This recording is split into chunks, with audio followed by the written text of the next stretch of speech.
Welcome back, everyone, and thank you for tuning into today's important update. If you or someone you know relies on SASSA grants in South Africa, you absolutely cannot afford to miss what we're about to break down in this video.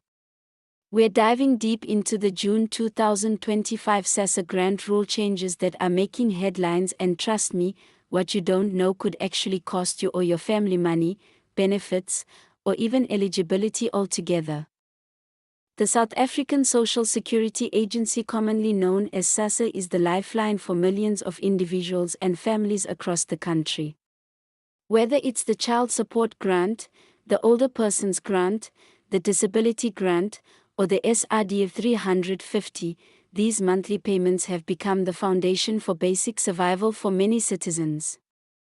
But just as people start settling into their budgeting plans and expectations, the government has dropped a new set of updates and rule changes that could impact nearly every category of social grants starting in June 2025.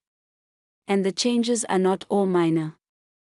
First and foremost, the biggest update to hit the headlines is the new means testing criteria, which have been revised across several grant categories. This is not just a technical adjustment, this could completely change who qualifies for support. The government says these updates are designed to ensure that only the most financially vulnerable continue to receive benefits. But critics argue it could unfairly penalize people who barely make ends meet. For example, in the case of the SRD 350 grant, the threshold has now been adjusted down from R624 to R580 per month. That might not sound like a lot to some, but for many South Africans earning minimal amounts through informal jobs, that small difference can mean disqualification. Many applicants who were just barely scraping through under the old system may now find themselves above the limit, even though their actual living conditions have not improved in any meaningful way. Another hot-button issue that's getting attention in the June changes is the new verification process. As of this month, SASSA has implemented a tighter system of checking applicant bank statements and financial activity. And yes, you heard that right. Your bank activity is now under deeper scrutiny. That means even temporary deposits or assistance from family members could be flagged, potentially disqualifying someone from receiving benefits. Let's say your cousin sends you $600 to help with groceries one month. That could now appear as income on your bank statement and result in your SRD 350 application being denied or delayed. This level of detail in verification is raising eyebrows, with many civil rights groups calling it invasive, especially considering the lack of digital privacy protections in some areas. One of the most controversial aspects of the new rule changes is the tightening of review periods. Previously, beneficiaries, particularly those receiving disability grants or child support grants, had longer review cycles before needing to resubmit documentation or attend in-person assessments. Now, the cycle has been shortened significantly. Instead of a 6 to 12-month review window, many recipients are being asked to submit updated medical records, school attendance records, or identity documents every 3 months. This not only adds a burden to already struggling households, but it also places significant pressure on clinics, schools, and administrative offices, which are often overwhelmed and under-resourced. The concern here is that those who cannot meet the new documentation demands in time could see their grants paused or revoked, even if they are fully entitled to them. In a bid to address fraud and duplication of benefits, SASSA has also rolled out a new biometric verification system in select provinces. Starting in June, this new technology is being used in Gauteng, KwaZulu-Natal, and the Western Cape, with plans to expand nationwide by the end of the year. What this means is that applicants will now be required to verify their identity through fingerprint scanning or facial recognition. While this may sound like a positive step for reducing corruption and ensuring only eligible people receive benefits, it raises serious concerns about accessibility, especially for older adults and those with disabilities. Imagine being an 82-year-old pensioner who now needs to travel to a central location just to scan your fingerprint or take a photo, something that sounds easy on paper but can be incredibly difficult in reality. The child support grant has also seen a notable shift. While the grant amount itself has not changed for June, it remains at $530 per child. The process for proving school enrollment and attendance has been significantly tightened. Parents must now submit school attendance records every quarter, and failure to do so can lead to suspension of the grant. While encouraging school attendance is important, the burden this places on single parents, unemployed caregivers, and those living in rural areas without reliable transportation cannot be overstated. Many are worried that legitimate recipients will be disqualified simply because of logistical issues, not negligence. Now, let's talk about payment systems. There's a significant push from SASSA to transition beneficiaries from traditional cash payments at pay points to digital banking systems. As of June 2025, SASSA has announced it will start phasing out some of its rural pay points where people used to queue up for hours to collect their grants. While this move is being touted as modernization, it's also raising big concerns. In many areas, access to a reliable bank or ATM is not guaranteed. And even where digital access exists, the understanding of how to use these platforms safely is not universal.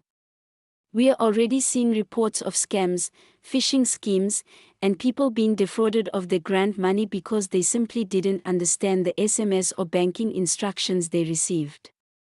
This digital shift, if not handled with care, could result in vulnerable groups losing access to their money. A particularly shocking detail buried in the official communications involves what's called the inactive grant clause. If you fail to collect your grant money for 3 consecutive months, whether due to hospitalization, travel, or misunderstanding, you may now be automatically removed from the system and have to reapply entirely. For many people, especially those who are ill or elderly, this could mean weeks or months without income while reapplication is processed. What's even more concerning is that not everyone is being properly informed of this new clause.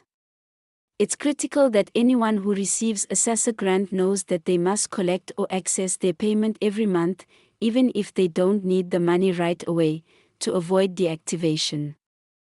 Adding to all this is the adjustment in grant increase schedules. While some beneficiaries were hoping for a mid-year adjustment to match rising inflation and the cost of living, the government has now officially stated that there will be no increase in any grant amount until at least October 2025. With food, electricity, and transport costs all rising steadily, this delay is going to hit hard.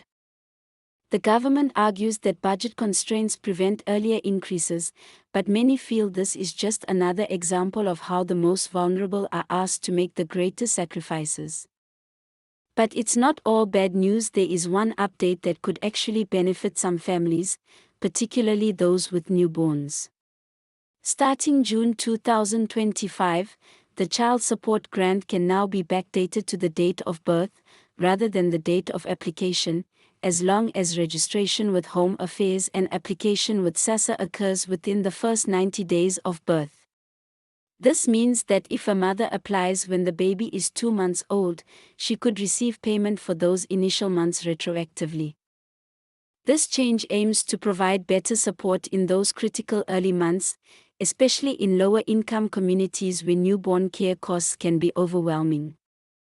However, even this seemingly positive update comes with its own hurdles. To qualify for the backdated payments, parents must have the birth registered and apply for the grant within that 90-day window, something that might be difficult in rural or underserved areas. Home Affairs offices are often backlogged or hard to reach, and there are already concerns that delays in issuing birth certificates could cost people this new benefit. It highlights once again how important administrative access and efficiency are to making these new rules truly work in people's favor. And let's not forget the ongoing issue of fraud alerts. With the increased focus on digital platforms and biometric systems, scammers have found new ways to target SASSA beneficiaries. Fake SMS alerts, bogus re-registration links, and social media scams are on the rise. In fact, SASSA has issued an official warning this month, alerting people to ignore any messages claiming that they need to revalidate their accounts through unfamiliar websites. If you ever get an SMS or WhatsApp message asking for your ID number or PIN, do not respond, it's likely a scam. SASSA will never ask for this information through unsecured channels. The increased sophistication of these scams is a major concern, especially for older beneficiaries who may not be as tech-savvy. So what can you do to protect yourself and your family under these new changes? First, make sure your contact details are up to date with SASSA. Many people miss important updates because their phone number or home address has changed. Second, check your bank statement regularly and understand what is being flagged as income. Even small transfers can affect your eligibility, so try to keep personal help money separate from your primary bank account if possible. Third, collect your grant money each month even if you don't urgently need it to avoid being marked inactive. Fourth, stay informed by visiting SASSA's official website or contacting a verified SASSA office near you. Do not rely on social media rumors or unverified sources. If you care for a child and receive the child support grant, make a note to submit school records each term to avoid suspensions.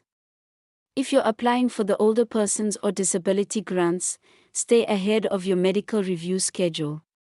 And if you've just had a baby or know someone who has, inform them about the 90-day window for backdated benefits. It could make a significant difference in their financial planning. These changes are a mixed bag. On one hand, they aim to reduce fraud, improve data accuracy, and ensure that those who truly need help are prioritized. On the other hand, they introduce new barriers that many might find difficult to overcome, especially those in remote areas or with limited access to technology and services. This is why staying informed is not just helpful, it's essential. As we move forward into the second half of 2025, we'll continue monitoring how these new rules affect everyday South Africans. We encourage you to share your experiences in the comments below. Have you been impacted by the new means test? Are you struggling with the new document submission timelines or facing problems with biometric verification? Your story could help others understand what's happening and how to navigate these changes. We also recommend that community leaders and local organizations begin hosting workshops or informational sessions to help spread the word, especially in areas where literacy or internet access is low. Remember, the sooner we understand and adapt to these new regulations, the better we can protect ourselves and our communities from disruptions in the support we rely on. If this video helped you, please do us a favor, like this video, share it with your friends or family who rely on SASSA, and most importantly, subscribe to the channel so you never miss a critical update. We'll be keeping you informed, prepared, and empowered every step of the way. Thanks for watching, and we'll see you in the next video.